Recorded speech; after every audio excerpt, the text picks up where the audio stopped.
if somebody said you have to pick one of the four types of narcissism to spend time with, what would you choose? I would probably choose the communal narcissist because, as irritating as they can be, they're probably, in my opinion, the least dangerous of the four.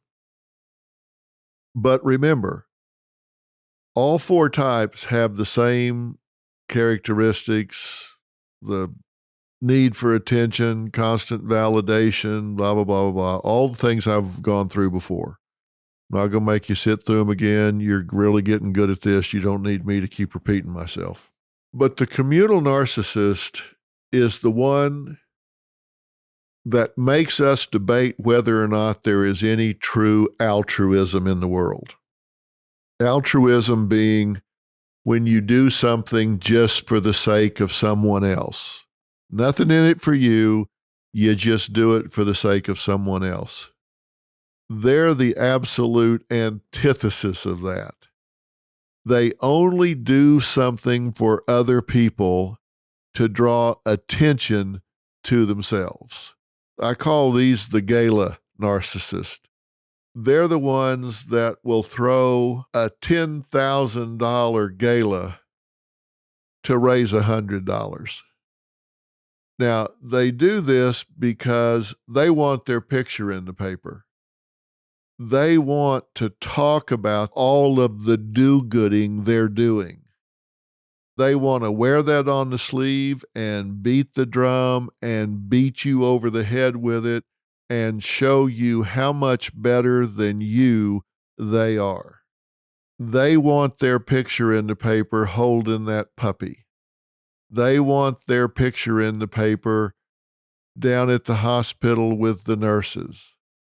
They want their picture in the paper planting the trees in the park.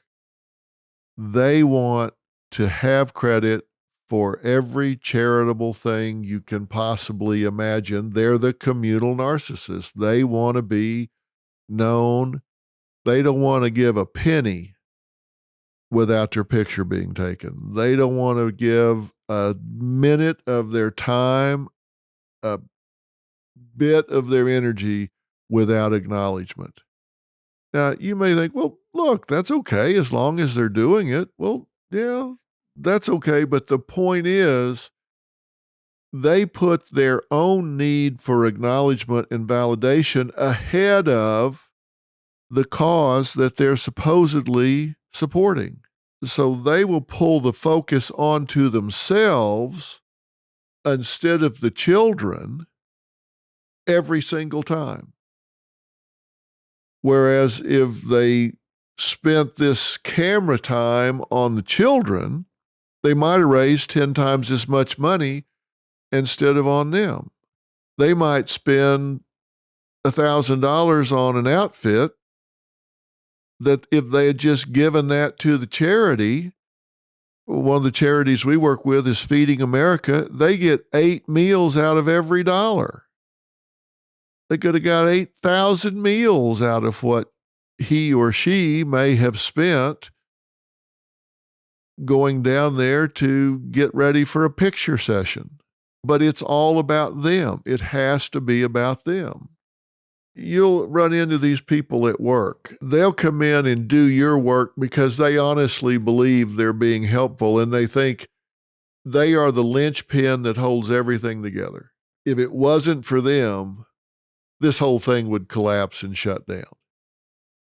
It's just, they're the most important person there.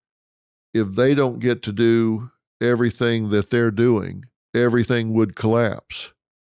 Anybody that has any other interest than their interest, whatever it is, whether it's work or a cause or whatever they happen to be focused on at the time, they condescend to them, put them down, criticize them.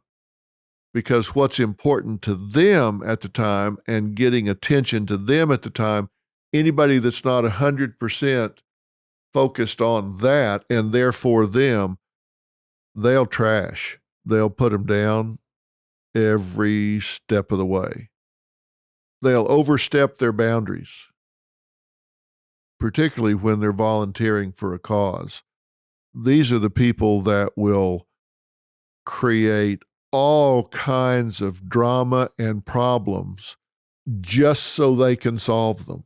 These are the kind of people that will start a fire just so they can rush into the building and save somebody.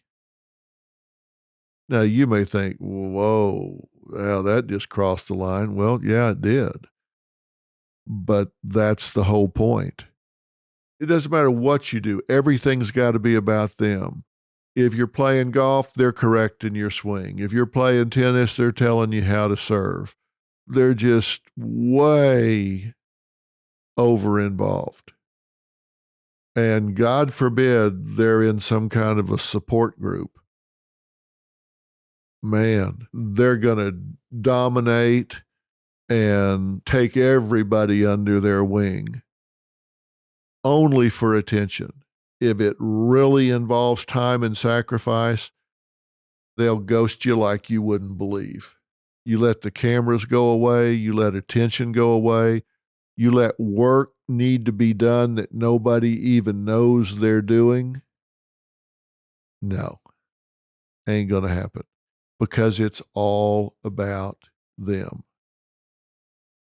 Now, when you're dealing with these people, it's better to avoid saying anything at all, because just like I've said, they're going to gaslight you. They're going to jump to the moral high ground and say, oh, really? So I care too much. Is that what you're saying?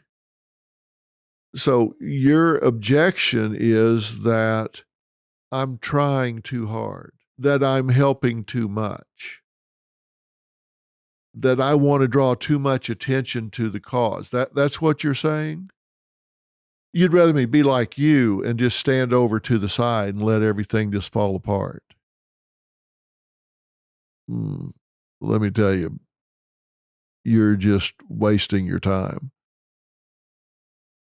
Stay true to your own values. If you're interested in something, you're interested in a cause, don't let them alienate you from that. If you've got somebody down there that's just, oh my God, they just wear you out, it's so easy for you to say, it's just not worth it. Don't let them run you out of something that you really care about. Don't do it. You just got to put up boundaries and just tell them, look, I'm not willing to do this with you. I'm not going to have this conversation. I'm not going to talk about this. You do what you do. I'll do what I do. And they'll bait you. They'll say, well, so you're saying you don't, I'm not saying anything. You go do what you do and I'm going to do what I do. Don't let them run you out. If you are passionate about rescuing animals and you volunteer at the shelter and there's a communal narcissist down there that's trying to dominate and control and change and dictate and all of that, let me tell you, those animals need your help. Don't let that person alienate you and run you out. Stay true to what you care about. Don't let them control you. And if they try to bait you, just don't take the bait.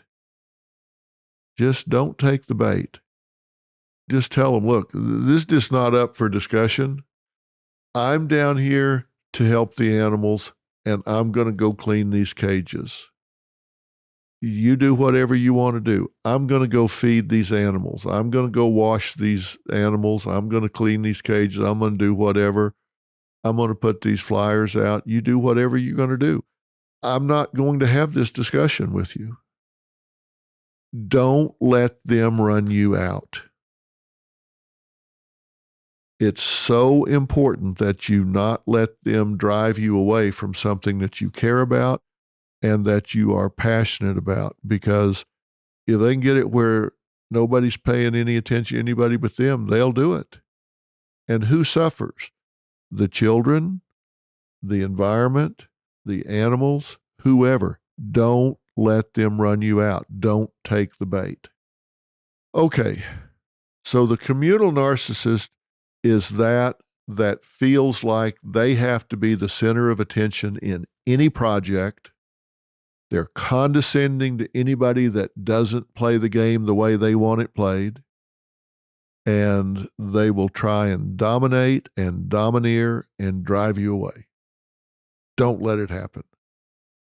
Don't try to change them, because like I've said, narcissists just simply aren't going to get better.